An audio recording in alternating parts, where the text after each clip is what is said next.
Hi, this is Congressman Tom Cole. It's another one of our weekly chats about what's happening in Congress.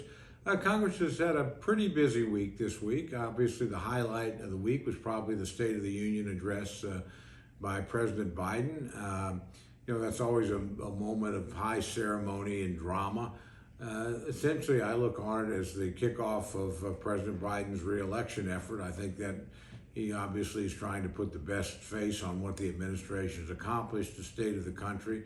There's a lot of Republican pushback to that. We still have record high inflation. We still have a southern border in crisis.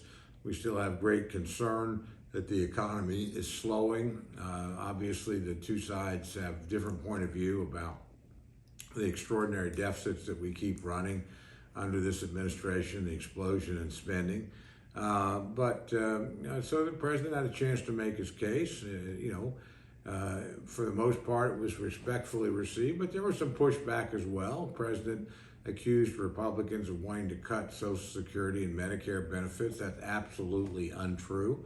As a matter of fact, in the discussions over the budget, Speaker McCarthy specifically ruled out any discussion about those matters, any effort to cut. I don't frankly think anybody wants to cut, but the systems are going broke. Social Security will go broke, and there'll be an automatic cut in somewhere around 2034. The same thing is happening to the trust funds for Medicare and Medicaid, even sooner. So something needs to be done about those things, and you have to, have a framework for discussion without one side or the other trying to use it as an opportunity to score political points. Unfortunately, that's what I see the president doing on the issue. Struck me as a surprise because he actually voted to reform Social Security back in 1983. The last time it was in crisis. He wasn't alone in that, by the way. 88 senators, both parties, voted for it.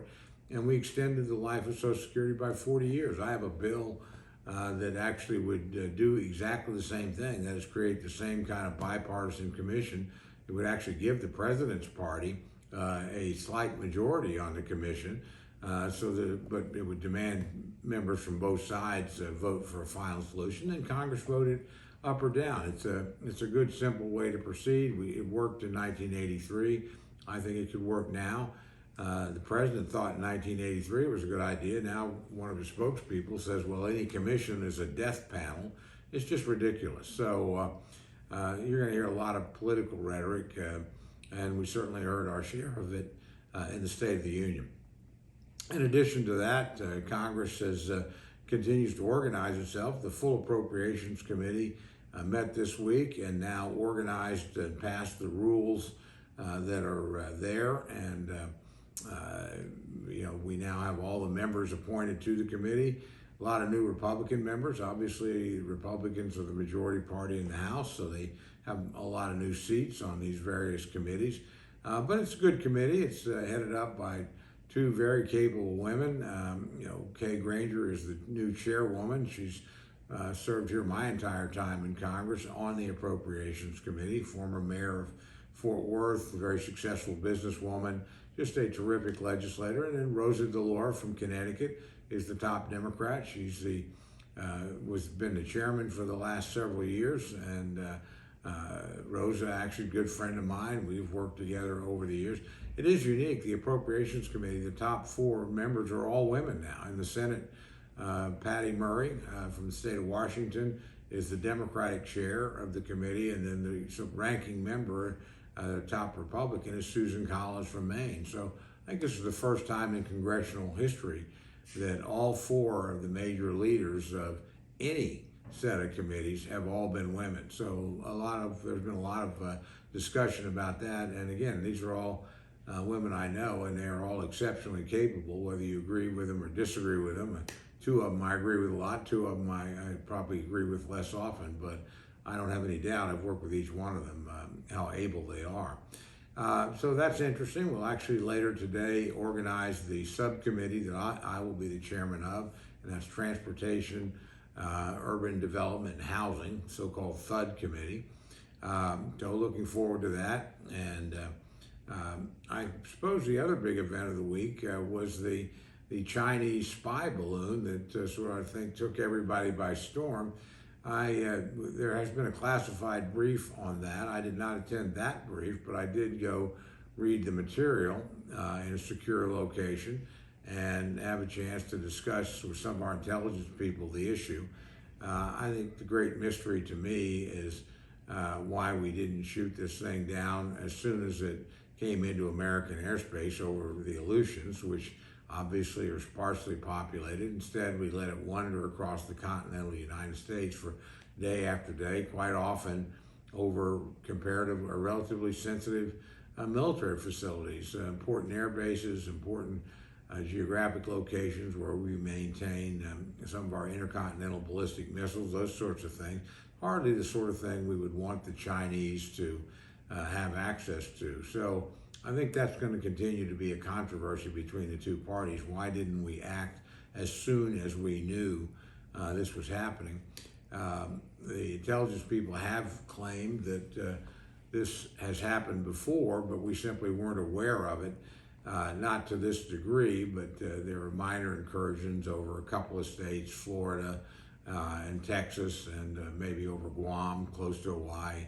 Whatever, again, those were not things where we knew. They were not egregious violations of American sovereignty. This one was. I mean, it was over American airspace for day after day after day. So it seems to me, again, I'm supportive of the fact that the president ordered it shot down. I just think it should have been at the beginning of its incursion of American territory when we did know it was there, as opposed to after it had crossed the continental United States and was at least in some ways and sometimes in communication with China.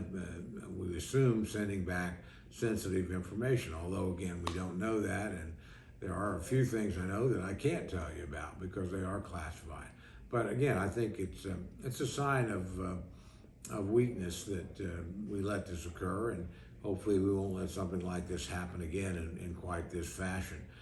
With that, again, Congress will be digging in next, we'll be actually on a break the next week, but after that comes back into session. I think you'll see the president's budget should be submitted by early March. It's a month late, but it'll still get us started. Shortly after that, we should be seeing, in a matter of weeks, the Republican budget alternative and appropriations committees will certainly be doing hearings between now and then, but we'll start seriously drawing up the bills that will fund the government in April and May, and I think you'll see floor action throughout most of June and July.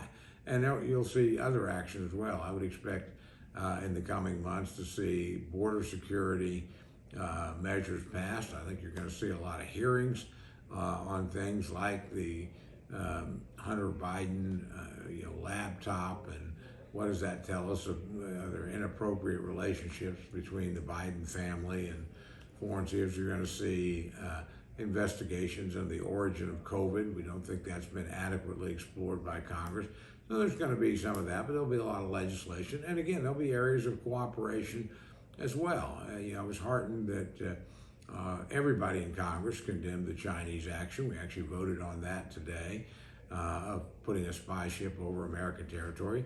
We have a now very bipartisan committee that focuses on the strategic competition between China and the United States, and we'll talk about how we can position our country better in that composition, which is all-encompassing: economic, military, diplomatic, and political. So that's an area where I think we're going to find some common ground between the two parties, and I'm very pleased with the caliber of the members that are being recruited onto those committees. With that, I'll look forward to talking to you probably in a couple of weeks. Next week, as I said, Congress won't be in session, but we certainly will be back in touch once it is. So take care, and God bless. Look forward to visiting with you again soon.